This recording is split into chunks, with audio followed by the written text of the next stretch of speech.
We're here with Darrell Moultrie, the third choreographer in the Dance 2.0 series of Dancing at Harlem.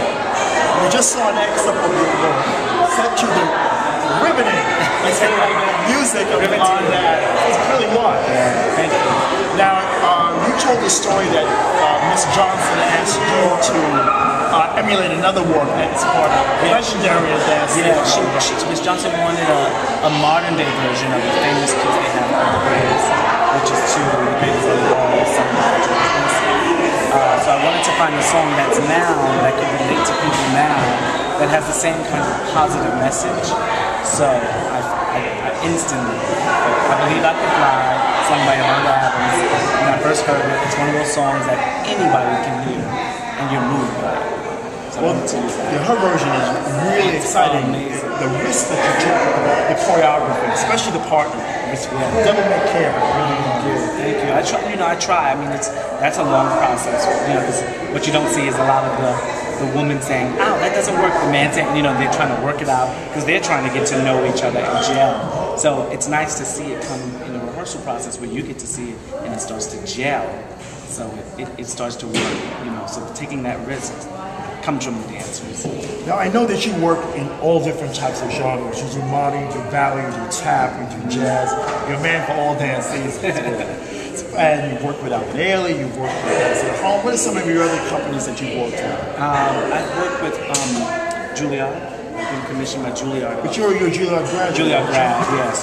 They've commissioned me after I graduated. I've been back about 4 times to choreograph. I've choreographed 3 ballets for Cincinnati Ballet, 3 ballets for Ballet Met Columbus, 2 ballets for Colorado Ballet.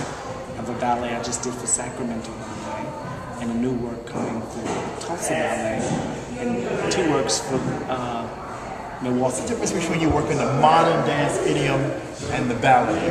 The difference is, I think, with the body,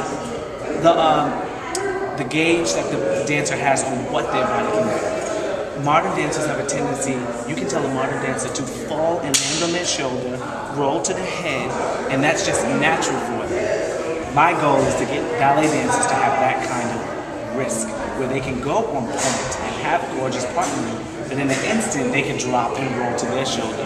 Because I think dance is, it's more universal.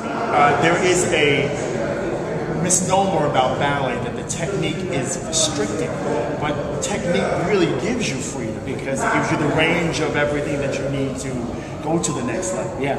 And that was very evident in the work that you did. Yeah, because I think some of the most powerful dancers are the ones with the most technique. Yes. And if they just run away from it and fall off the edge of the cliff, that technique will always be there to support them.